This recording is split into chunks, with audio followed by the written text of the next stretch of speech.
శాస్త్రవేత్తలు ఒక పాముని 2 ముక్కలుగా కోశారు. తరువాత కోసిన భాగాన్ని దగ్గరలో ఉన్న గ్లాస్ వైపు తిప్పారు. పాము కోసిన తోక వెంటనే గాజుని తన శక్తిగా మార్చుకుంది. దాంతో చాలా వేగంగా మునుపటిలాగే మారింది.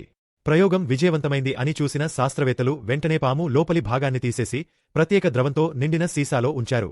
వారి ఉద్దేశ్యం పాము జీన్స్ను మనిషి డిఎన్ఏతో కలిపి కొత్త సూపర్ హీరోను సృష్టించడం.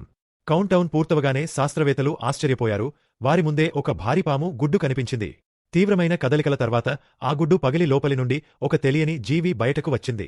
అది తన శరీరమీద ఉన్న అంటుకునే ద్రవాన్ని వేగంగా పీల్చుకొని చివరికి ఒక అందమైన యువకుడిగా మారింది. శాస్త్రవేత్తలు ఆశ్చర్యం నుండి బయటకు రాకముందే ఆ వ్యక్తి ఒక్క దూకుడుతో క్రిందకు వచ్చి ఒక శాస్త్రవేత్త గొంతును పట్టుకుని వెంటనే చంపేశాడు. తన శక్తులను పరీక్షించుకునేందుకు వెంటనే కత్తితో తన చిన్న వేలు కోసుకుని గాయాన్ని గాజు దగ్గరకు తీసుకెళ్లాడు. ఒక్క క్షణంలోనే కొత్త వేలు మొలిచింది. అతనికి పునర్జన్మ శక్తి ఉంది. ఈ పాము మనిషి బియాకు వెంటనే ఒక సాహస ఆలోచన వచ్చింది. తన పునరుద్ధరణ శక్తిని ఉపయోగించి అమరమైన సంతానం పుట్టించి ప్రపంచాన్ని పాలించాలనే లక్ష్యంతో వేట కోసం ఒక బార్కి చేరాడు. అక్కడ అతని చూపు ఒక మహిళపై పడింది. ఆమెతో మాట్లాడబోతున్న సమయంలో